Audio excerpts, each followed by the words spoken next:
This is an iHeart podcast. Guaranteed human. Body Bags with Joseph Scott Moore.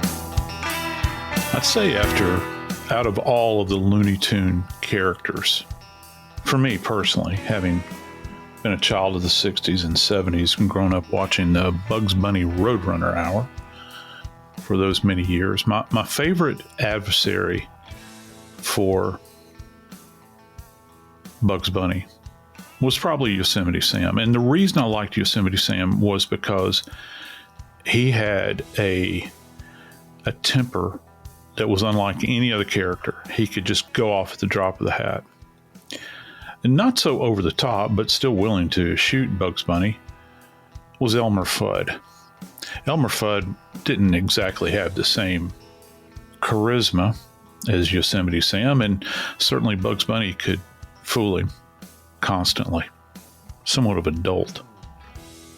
But you know, in true crime, and specifically as it applies to serial perpetrators, there's one person that has always reminded me of Elmer Fudd. And that's because it would seem that everywhere this one perpetrator went, he always wore a hat, just like Elmer's. He always seemed kind of dim, and he always seemed lost. Today, given all of the current news about a recent television program, I wanted to step back just for a moment and have a conversation about the forensics of Ed Gein, otherwise known as the Butcher of Plainfield. I'm Joseph Scott Morgan, and this is Body Bags. Dave, who was your? I know for a fact you watched Bugs Bunny and Roadrunner Hour at some point in time. I got to tell you, drifting back all those years, did you have a favorite adversary of Bugs Bunny? You know, I liked all of them. I mean, I liked Bugs because he outsmarted everybody. They made the bad guys into idiots. I loved that. I liked Yosemite Sam. You know, he cracked me up. Elmer Fudd, you know, I liked him okay.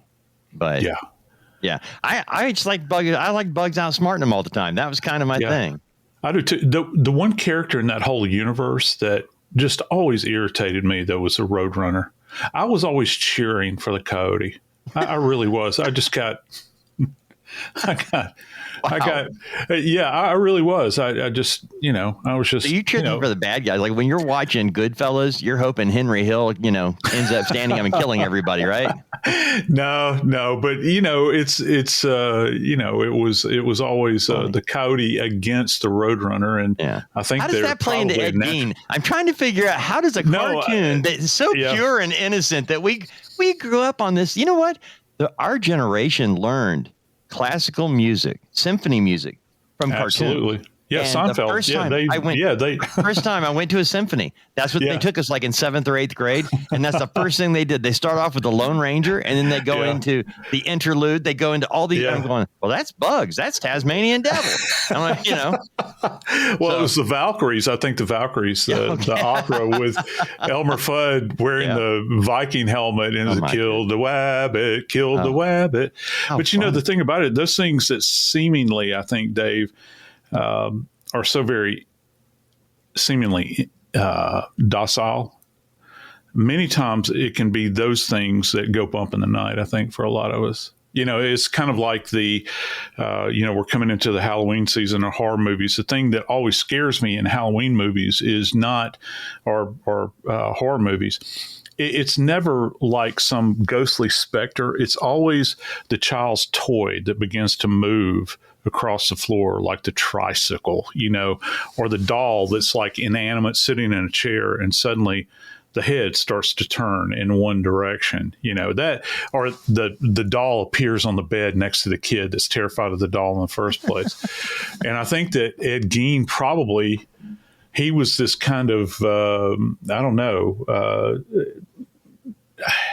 Tell me who he was. A lot of people don't know. I mean this because, you know, you hit me with Ed Gein a while back, and you said, we really need to do this story. We really do. And you started naming off all of these scary movies that actually were taken from the Ed Gein story that came out of the 50s. And that's scary enough. I mean, when you realize that all of these scary 70s, 80s, and 90s movies began with a real life story in Wisconsin with Ed Gein. And yet he's not technically a serial killer, is he? Even though he's not in my estimate. And look, I'm not a serial killer specialist. Sure. Just because I've worked, killings that were serialized by several individuals does not make me an expert on the topic of digging into their psyche. As a matter of fact, I just soon state, the stuff that I deal with and you deal with by extension on the show is heavy enough without, digging into the brains of one of these people. But from what my colleagues have told me that specialize in this area, most of the time they're looking at a minimum of 3. And I hate to reduce it or use this term, but there's no really confirmed kills, I guess. And to the best of our knowledge, he's only admitted to 2. And here's the thing about it. There are always people out there that want to give credit to individuals for more killings. Yeah. And some of that stems, I think, well, in the past, it stemmed from cops that wanted to close books on cases. And famously, I'll give you an example. Famously, my first job, which was in New Orleans, while I was there, my friend, who was the commander of the homicide division, they actually hosted Otis Toole, who came to town. Yeah, he came to town, and I could tell you the over the top story about this, but it's so disturbing on one level. I'm not going to say it, on air, but and what he was looking for in many of these instances, because it was him and Henry that were the serial killer pair allegedly that traveled about. But Henry, what was that guy's last name? Okay. But he was in Texas, right? And he claimed to have killed 100 people. And then it was like they got him in a chair and he found out I can get another pack of cigarettes if I tell him I killed 3 people in Arizona. And so he tells. Yeah. Dave, I've heard estimates up to 400 of them working in tandem. And, look, you're starting to get into, Genghis Khan numbers there. I don't know if that's, and I'm being facetious by saying that. I just don't know that that's. Henry Lee Lucas. Yeah, Henry Lee Lucas. And again, another person that allegedly had, to wax Freudian here for a second, is actually, kin to Gein in the sense that had mommy issues, which is kind of fascinating, isn't it? Basically, I had to do a thing on Henry Lee Lucas a couple of years ago. One of those deep dive things that I get tied up in sometimes. And I'm not kidding. It was one of those things, Joe, where I kept thinking, I'm hoping the funding falls away on this because I'm tired of this guy. It was just the worst of the worst. But those mommy issues, it was bad. But with Ed Gein, the 2 people that he killed, that he's admitted to killing, the one thing I noticed is that both women were professional women. They had businesses. We're talking about in the 1950s, right? Yep. Yeah, they were. And I think that's significant here. The relationship that he had with his mother, there's some indication, that she, cast aspersions on every other woman in the world other than herself, and that all women were evil and all evil sprouts from females, and you need to stay away from them. That's not true, right? You're going to hell. That's not true. It's not true. I can assure you. Well, I watched The Waterboy the other day, and she kept saying everybody was the devil. So yeah, I wonder if that character is based on Ed Gein's mama. Yeah, Kathy Bates, one of the greatest living actors in American history. I love her. But yeah, so I got to tell you, Dave, relative to being capable of what Ed Gein was eventually capable of, it wasn't like one of these. Suddenly, he had a light bulb go off over his head. to wreak the kind of horror and terror that ranged all the way from, I don't know, we could talk about grave robbing. I think actually there are elements of necrophilia, obviously, that are involved in here, and you don't necessarily have to have a sexual encounter with the dead, or raping a corpse is what it comes down to.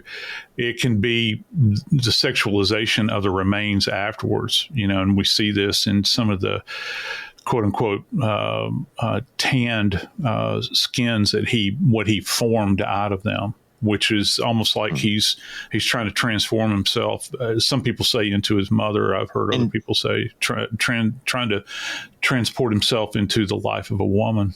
Okay, now this again is something that came up in Silence of the Lambs and Buffalo Bill. Yeah. So a lot of these books and movies that we have seen in the last 50 years, there's like a shred of Ed Gein. They take this part of it and put it over here, and this part and put it on Leatherface, and the Texas Chainsaw Massacre. And here's that's pretty scary when you think about what we do as a society, that we would take a shred of truth and spread it around and make all these other fictionalized stories that actually you can go, yeah, a guy did that. A guy really did try to make a mom suit, And that in and of itself is far more terrifying, I think, than some wackadoodle out in Texas, running around with a chainsaw and chopping people up and that sort of thing. And the mask that you see, quote unquote Leatherface wearing is, I think, probably an homage, obviously, to Ed Gein. He's out in a rural area, isolated in a house. And there's all kinds of other elements to this. I think probably even elements of cannibalism that some people claim that Gein was potentially involved in as well. The taking of these human remains, and I think I've looked at this case over a number of years. It's been brought to my attention by students over the years. And one of the things that's so striking to me, Dave, is that,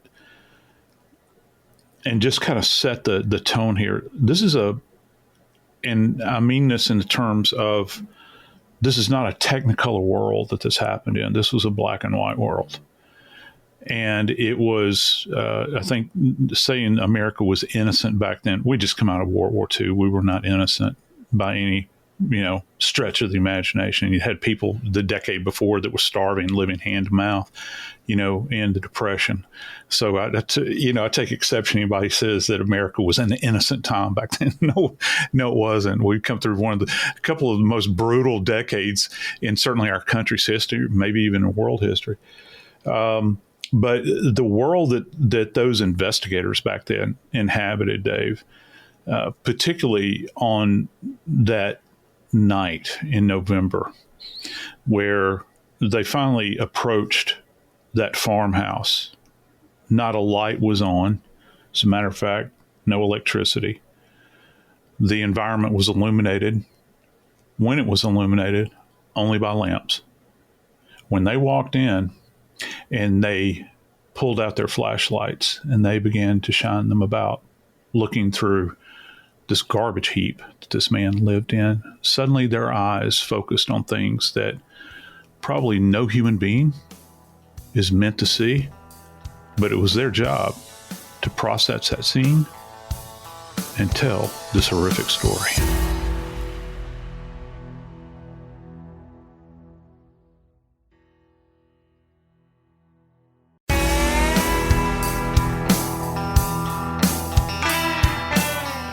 Dave, one of the things that I was really interested in with Ed Gein was to kind of dig in and see if there was how much data there was out there relative to forensics. And I came across something kind of interesting in this search.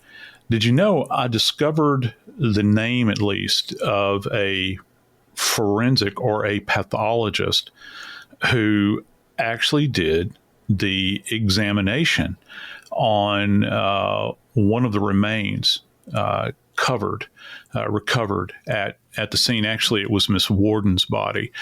And this physician's name, he was actually from Sheboygan, and Sheboygan, Wisconsin. And he did the examination of this woman's body actually in a mortuary, Dave. He was working for the state police or the state crime lab on their behalf. And, back then there were forensic pathologists, but there weren't that many certified forensic pathologists. So he's a pathologist. He was studying other things, but he also did the examination, the postmortem examination, at least on Warden's body. He may have done other ones, but I don't have a lot of record relative to that. But here's another interesting bit to this. This same pathologist actually went to the hospital, Dave, and personally examined Ed Gein while he was in custody. Oh, wow. Which I was kind of fascinated by. And I'm wondering, was he forward thinking enough? Because, this is something we've been involved in forensic pathology for a number of years, and it's called living forensic pathology. And sometimes forensic pathologists are called in to examine the living, examine the records of the living. And many times it's to look and see if that individual has any injuries on their body that might communicate with any other injuries that, they may have found at autopsy or that may have been alleged to have occurred. And I think about this guy that was in the midst of this. His name is actually Dr. Friedrich Eigenberger, and he was born in Germany.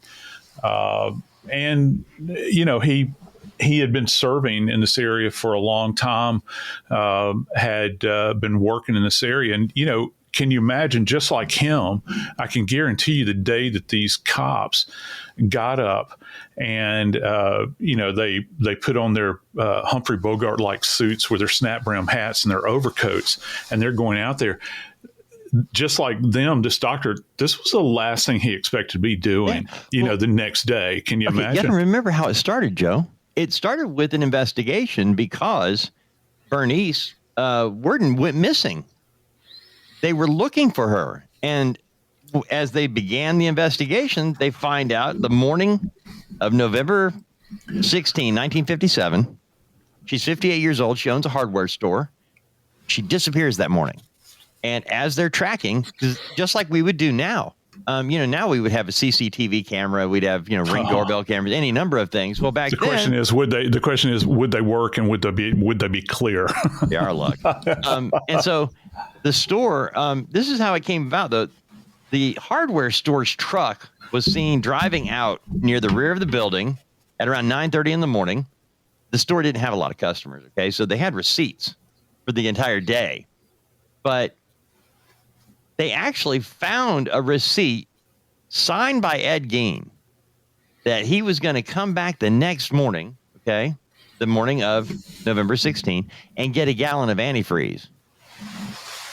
So he comes in the day before she goes missing, agrees, I'll buy this, and the receipt is still there. She's gone. So that was what led them to go, well, okay, Ed Gein said he was coming here. She's not here. Let's go check. Let's talk to Ed. Let's go see Ed. Now, based on what they found inside that house, I dare say people had a few ideas about Ed Gein. I can't imagine they thought he's old Farmer Brown just hanging out there in the Dell. People had to think, this guy, there's something up with this guy.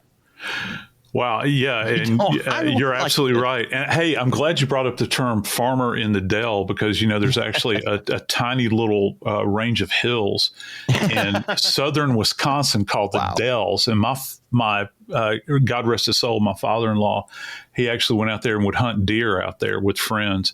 Wow. But yeah, and so there's actually the Dell or the Dells out in Wisconsin. By the way, if you've never been to Wisconsin, beautiful state. However, it did produce both Jeffrey Dahmer, who was actually born in Ohio, I think. Yeah. But he practiced primarily animals in Cleveland, in Ohio. I mean, in Wisconsin, and of course, Ed Gein.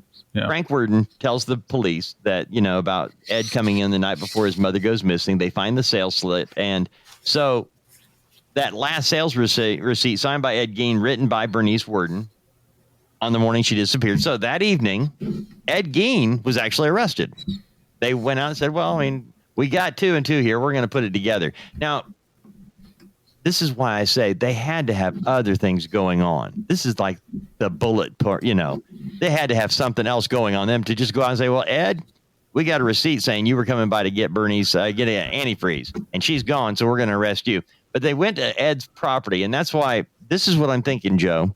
Have you ever walked into a site where the sheriff's deputy, now, when I think of a deputy, oftentimes I think of a younger guy. I know that's not always the case, but that's what in my head what I'm picturing. I don't know who he was, but a sheriff's deputy discovered the decapitated body of Mrs. Worden. Yes. And she was hanging upside down by her legs with a crossbar at her ankles and ropes at her wrists. And the description in this shed out of the property, the torso had been dressed out like a deer. Yep. She had been shot with a .22 caliber rifle, and they believe the mutilations were done after her death. Now, Joe, you're going to have to explain the mutilations because I have no way of knowing what we're really talking about other than that crazy description. Well, if I could just interject a little something here, this is actually called trussing. So and I don't know if you recall this, we actually had another case that involved trussing about, Lord, I guess it was probably 2 years ago now. Wow, I had to look the name up. I had to look up what it meant. And yeah, exactly. And I think that individual had used a prefabbed, I don't know if they created their own truss. It seems as though they had purchased one because you can buy them. And the people that use these, Dave, are people that hunt game, big game. And so it's used for field dressing. Most time, you say field dressing. It's not necessarily field dressing if you're doing it at your domicile. I guess field dressing implies that you're dressing out the animal in the wooded area where you took the animal. However, in this particular case, she was trussed, and that would give you just automatically, if you were to come onto this cold and you saw this body, other than the absolute shock and horror of what you're witnessing before you, you would know that this person had worked either maybe as a butcher at some point in time, or they'd worked in a slaughterhouse, or they were a hunter. And, Dave, Ed Gein was known. He was a deer hunter. I think that his brother had been too while they were in life. And as I'd mentioned, there's a lot of beautiful deer up in Wisconsin. But if you're raising hogs as well, this is kind of a way that this would be accomplished as well. And so the reason a body would be trussed, and when we say trussed, it's suspended by ankles and the wrists are stabilized. They are concurrently tied as well. Just like with an animal, it'd be the animal's forelegs, and then the hind legs are on the primary bar, so it's supporting the weight. Well, why would you do this? Well, the idea is when you split the animal and you're going from the pubis all the way to the neck, where what we would call the sternoclavicular notch, which is where the sternum and the clavicle actually join. The reason you do this is that when you make the initial incision and then you go behind and go down to the bowel, and as you begin to kind of trim down the spine, which is what you do, you're pulling the viscera out with one hand and you're shaving with the other hand, and gravity begins to help you. So you don't have the need of an assistant. Okay. You don't have to have somebody there. Then after you've done this, and most of the time, with hunters, they'll have a way, and certainly in professional butchery, they'll have a way to collect all of the organs. Generally, it'll be in a centralized sack or something like this that they can kind of set aside, because there are organ meats, that people live off of. They eat, things that have value, liver, kidney, and certainly if you're making sausage, you would use, with hogs in particular, you'd save the bowel. because those are natural skins that you can actually place, you can place organ meat into and grind it up. So, and there's nothing, there's nothing here that would give you an indication that this is some kind of amateur person that hasn't been around the dead. And what we come to find out about Ed Gein is that it would seem, Brother Dave, that these two women that he rolled over on and admitted to killing were, in fact, kind of a culmination, I think. I think he had been practicing. And how do you practice? How do you practice if you're a surgeon? Well, when you're in medical school, you go to the gross anatomy lab, where no matter how you treat the body, no matter how many cuts you make on the body is not going to react. But then you move from gross anatomy to a point where you're working on the living. And in my opinion, that's what Ed Gein did.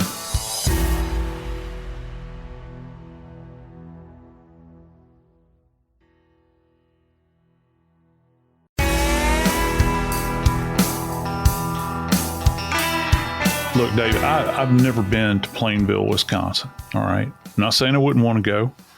I don't know what there is to do there, what there is to see. I'm at a point in my life now where I don't have to have a lot to do. I can just kind of sit and look at things. It all depends on my vantage point. I mean, I'd much prefer sitting down the Gulf of Mexico and watch waves roll in, brother. But there's certain locations. I've never been there, but I've heard everybody describe this town as a location where not much changes or has changed for a long, long time. That's what's so horrific about this.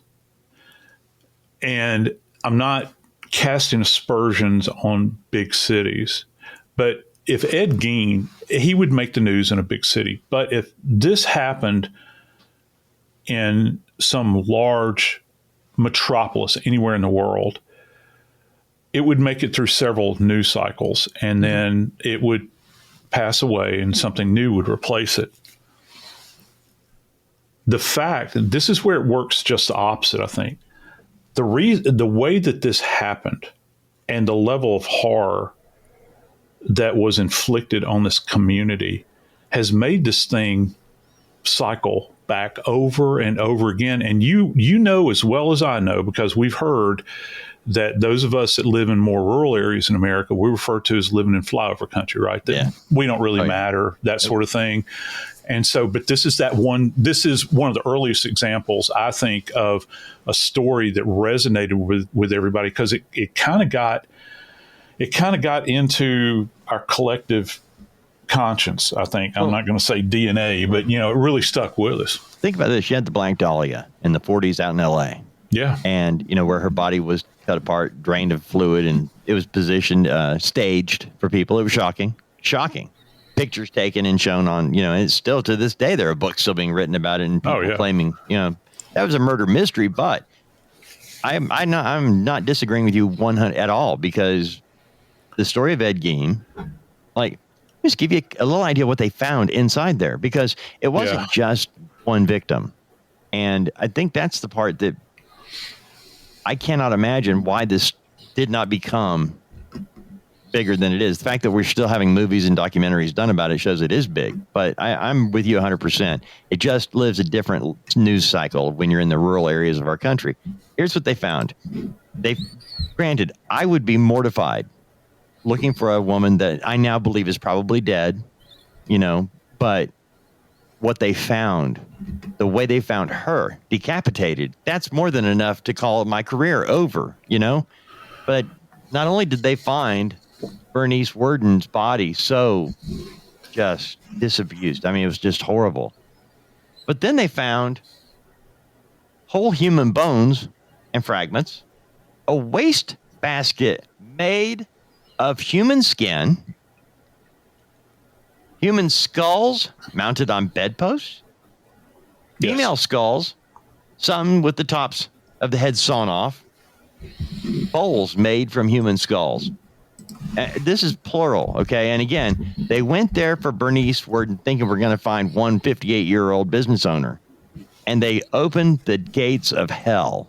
Yeah, they really did. It gets worse, Joe. And I'm not even going to go any further because I didn't know this, all right? I have not done a huge deep dive on Ed Gein. Until I did this, I didn't know the level of what he had done or how he went about doing it. When you said you think that he finally moved to living and killing, how did he get all the others before then, Joe? Where was he going to get? He's a grave robber. And there's been any number of categories of grave robbers over the years, and we've covered them. We've talked about them specifically. Most of them were to remember the story that we covered out of that goes back, in the antebellum South in Georgia, right, where they were renovating, the medical school at Georgia Medical College many years ago, and they recovered all of those remains. And those had been remains probably of the slave population that had been dug up so that medical students could actually do gross anatomical studies. And for a long time, that was where most grave robbers, I think, kind of fixated. And with that, I think that even in our own brains, if we try to process this, we can say, okay, I don't necessarily agree with how they went about that. However, I do, in fact, understand the utility of it for the purposes of educating future medical practitioners. I think you and I would both agree that we both would like to have medical professionals taking care of us that understand basic human anatomy. I would have absolutely no problem donating my body to a medical school that felt they could learn or teach anything based on this. I would have no problem with that. Not everybody's like that, and I get that. But there are people like me that would have no problem with it. I'd sign the paper right now. Matter of fact, I'm willing to auction it off if you want to reach out to body bags. I'll look into it for you. On the movie No Escape, I love those shoes. Yeah, I love those shoes, which is actually a Hannibal Lecter quote too. But anyway, in this particular case, though, Dave, you said that you didn't want to go any further. I will. I'll go ahead and talk about this. And just so people understand, this is really horrible stuff that this guy had contained in here.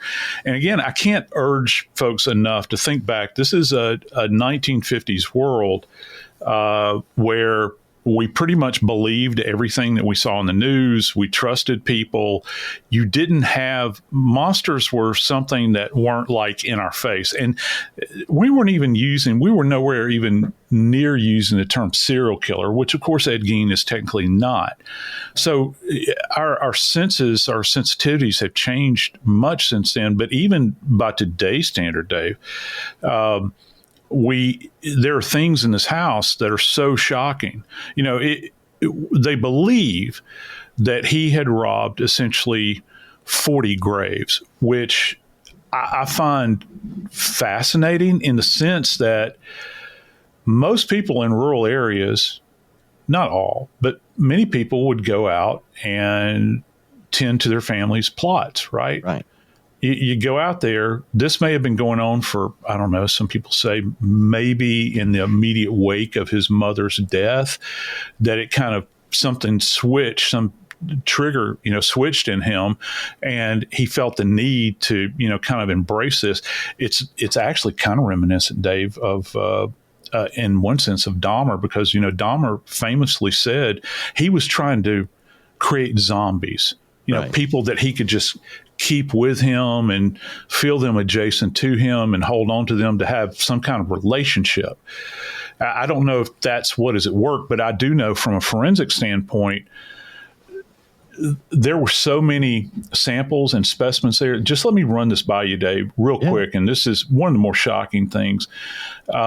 He found there were 9 vulvas found in a shoebox. And here's what's kind of troubling. Two of the vulvas that they found were from teenage girls. Now, teenage girls don't suddenly die, all right, unless there's some kind of, an accident or some kind of disease that they're suffering from.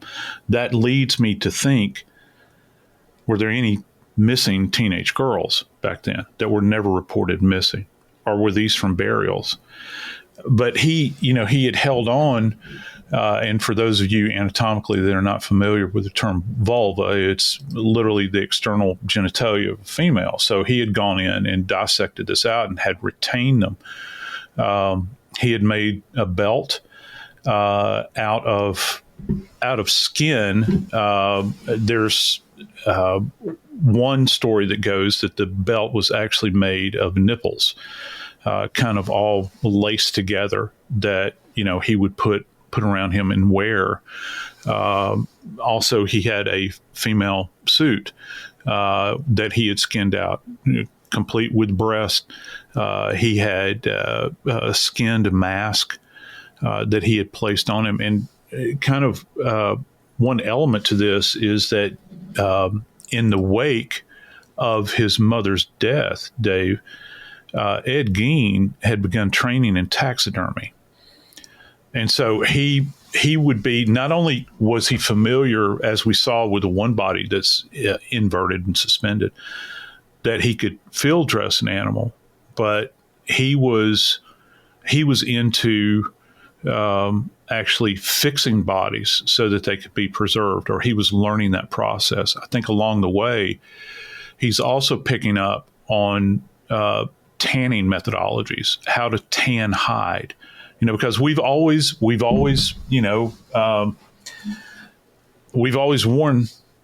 animal products. We've always worn leather belts, leather shoes, all those things. Well, you have to go through a tanning process. Native Americans did it just naturally. They could stretch out a skin and tan it and scrape it and all that sort of thing. But if you know what you're doing and you apply the right mixture, that's going to be primarily a sodium-based mixture to dry out the skins, you can still do that and keep it soft and malleable and be able to take it and turn it into functional leather so you can create things. And that goes to his fixation. I think one of the big issues here, I'm really curious as to, and I know that the remains were eventually buried in an unmarked grave there in Plainfield, but wouldn't it be fascinating if you could go back in time and dig those remains up? Right. And maybe take a look at them genetically to find out who exactly they were, and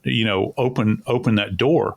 Because there might be families out there that just assume that their loved one had been buried, they were in the ground, and this is going to be generations later. But you find that connectivity, between living relatives, and say, yeah, this was one of Gein's victims. Maybe people wouldn't want to know that information, but I am fascinated by that aspect. Yeah, man. Mary Hogan. Yeah. She was Ed Gein confessed to killing Mary Hogan and Bernice Worden. Now, Mary Hogan was killed in 1953 or 54. 54. Bernice Worden in 57. Okay. And when they actually found Bernice, they actually found Mary Hogan's face mask in a paper bag. They found Mary Hogan's skull in a box. Now, what are these masks that are made from the skin of female heads? Yeah. What is that a thing? Yeah. Yeah, it is. Wow. It's actually, according to what has been said, is that he would drape this over his head. And he had actually created female leggings, Dave, which again, he had skinned out the legs of some corpse and created leggings that he could wrap around his own legs and walk around with this. I'm assuming that, because look, his farm was kind of isolated. It was not like on the main street, in this little burg up there. It's outside of town. And so he could walk and frolic and do everything he wanted to do in the moonlight, dressed. And he'd been engaged in this behavior, for years and years. He had actually perfected it to a great degree, I think. It would have been, I think, by standards from back then, it would have been a heck of a thing to be able to go in there and be able to see what had occurred from a forensics standpoint and be able to map that scene out and try to breathe life in it from that perspective. I'm hoping that someday maybe they'll be able to, but I know that the story resonates with everyone, or we wouldn't continue to have these various iterations of it, And look, these stories that you see in Hollywood are not, as you well pointed out, Dave, they're not all Ed Gein. Okay, a lot of these stories, they're selectively choosing. I was under the understanding that when Thomas Harris wrote Silence of the Lambs, that character, which in the book is called, and in the movie is called Buffalo Bill, he's kind of an amalgam of several serial killers. It's not just, or let me rephrase that because I'll get snapped back on, because Ed Gein was not necessarily a serial killer, but he was a monster, Joe. He's a monster. Think, right. He's the worst of the worst. Look, we've done serial killers, and that they're horrible in and of themselves. He's a different breed, and I wonder how many of these are out there. Yeah, and it is troubling that I think that your soul could become this dark, I think, that you would engage in this kind of behavior for a protracted period of time, and it would be normalized in your world. That, maybe he's lingering around the local cemetery or funeral home. Maybe he's checking the obits. He's looking in there. Are there any fresh dead women that I could go and visit after dark with my shovel in my hand? Is there anybody that I could go and construct this fictionalized life or perception of myself? Is there anybody that I could take and hold on to forever and ever, never having to bury them like I had to bury his mom? I'm Joseph Scott Morgan, and this is Body Bags.